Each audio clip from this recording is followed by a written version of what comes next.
Selamat datang kembali di sesi pembahasan mendalam kita. Hari ini kita akan menyelami satu bab yang cukup menohok dari buku Yuval Noah Harari, 21 Lessons for the 21st Century. Judulnya bab 12, Kerendahan Hati, Anda Bukan Pusat Dunia. Nah, fokus kita kali ini adalah mencoba membongkar kenapa sih kerendahan hati kolektif itu penting banget menurut Harari. Betul. Jadi kalau kita lihat gagasan utamanya ya, Harari ini mengamati ada kecenderungan kuat di banyak kelompok manusia. Entah itu basisnya agama, bangsa, atau suku gitu ya. Mereka tuh suka melihat diri mereka sendiri sebagai pusat alam semesta lah.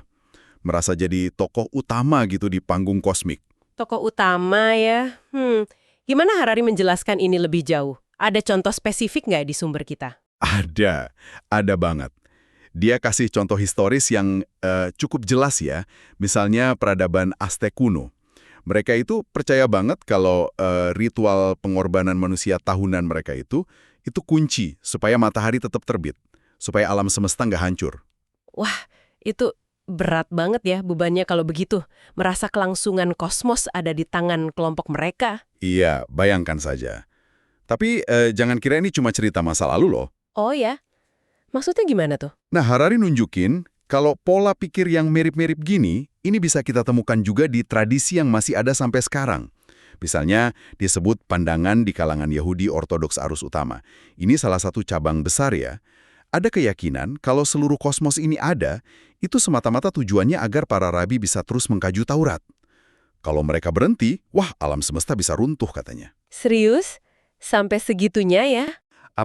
Semacam kesombongan kolektif. Karena kan secara nggak langsung ini kayak mengabaikan miliaran tahun sejarah kosmos dan juga miliaran manusia lain di luar kelompok mereka. Iya, kebayang. Berarti ini nggak terbatas pada kelompok agama atau spiritual aja dong? Sama sekali nggak. Nah, disinilah argumennya jadi relevan banget buat kita sekarang. Harari narik benang merahnya ke nasionalisme. Banyak bangsa modern, dia sebut contoh Inggris, Prancis, Jerman, Amerika, Rusia, Jepang, banyak lagi deh. Itu punya narasi kebangsaan yang mirip. Ada keyakinan mendalam soal keunggulan bangsanya sendiri, peran sentral mereka dalam sejarah peradaban. Seolah-olah kalau bukan karena bangsa mereka, manusia lain masih primitif gitu ya? Kurang lebih begitu. Seolah kontribusi mereka itu yang paling menentukan arah sejarah manusia. Wah, ini menarik banget. Jadi ada semacam paradoks ya yang disorot di sini. Di satu sisi, kelompok-kelompok ini, baik agama maupun bangsa, sering banget kan ngajarin nilai kerendahan hati buat individu. Jangan sombong lah secara pribadi. Nah, itu dia. Itu ironi utamanya menurut Harari. Ada dikotomi yang aneh gitu. Anjuran untuk lembut, untuk rendah hati secara personal, tapi kok sering jalan bareng sama arogansi kelompok yang terang-terangan? Iya, kayak standar ganda gitu ya? Bisa dibilang begitu. Seolah moralitas buat individu beda sama buat kelompok. Kita gampang ngecam orang sombong, tapi di saat yang sama bangga bukan main sama superioritas kelompok kita. Terus gimana Harari mencoba membongkar klaim superioritas kolektif ini? Apa dasar kritiknya? Dasar itu pakai kacamata sejarah yang lebih luas, lebih inklusif. Harari bilang, klaim superioritas itu seringkali, keliru secara fakta. Kenapa? Karena mereka mengabaikan atau mengecilkan kontribusi peradaban lain atau periode sejarah lain. Contoh bagus yang diangkat itu soal etika universal.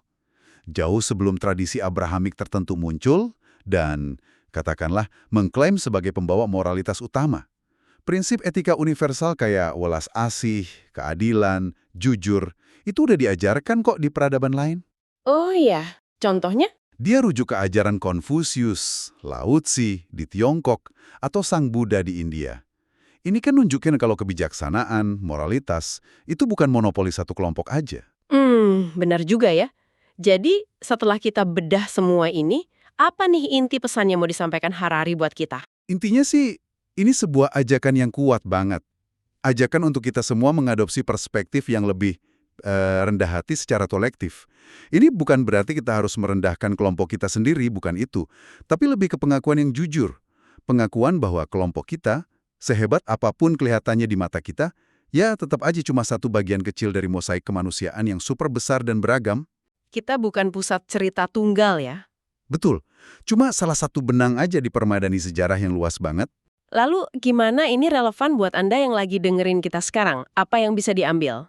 Ya, sumber ini pada dasarnya kayak nantang kita gitu ya.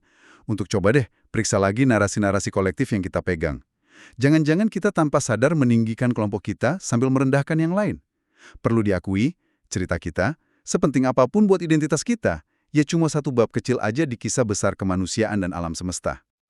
Sebuah pengingat yang penting. Dan ini mungkin membawa kita ke satu pertanyaan reflektif ya, buat dibawa pulang sama Anda. Kalau Anda coba nih, benar-benar menerapkan gagasan kerendahan hati kolektif ini, kira-kira gimana dampaknya ke cara Anda memandang kelompok lain? Gimana ini bisa ngubah pemahaman Anda soal sejarah? Atau bahkan sikap Anda ke konflik-konflik global yang seringkali akarnya dari klaim superioritas kelompok?